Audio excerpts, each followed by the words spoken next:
Anayọchukwu Maazị Ogujiọfọ apụtala ụtụtụ kpara ọjị n'aka, mmanya adịrị n'akụkụ. Anya o leliri bụ anyanwụ bụ chikere ya ka ọ kpụ n'ọnụ.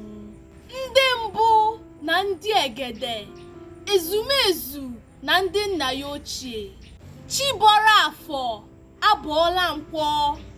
Ekele dịrị ekekere ụwa. Onye dị ndụ nwere olileanya.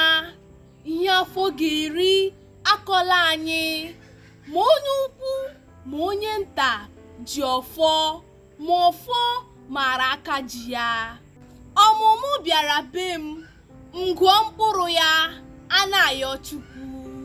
Onye hụrụ anyị cheta ọnwụ, ya jee ebe ọnwụ biri. Onye iku ume anyị na-agbawa obi, ya hapụrụ anyị ụwa lawa be chi ya. Ụwa dị adị, anyị apụta ndụ. Ihe anyị ji eleta ụwa anya akọla anyị. Ihe anyị ji ata ndụ mmanụ ju ekete. Okwu anyị pụọ ije, ha lọrụ ụlọ.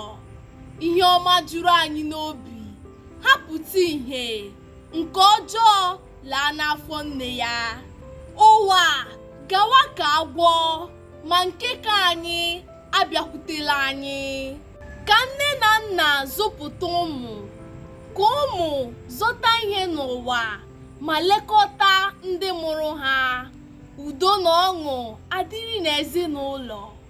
Ụdara mịara nwunye m, ya mịakwara nwunye di ya. Ka di na nwunye bie ka nwanne, mara na ije love abụghị ije di.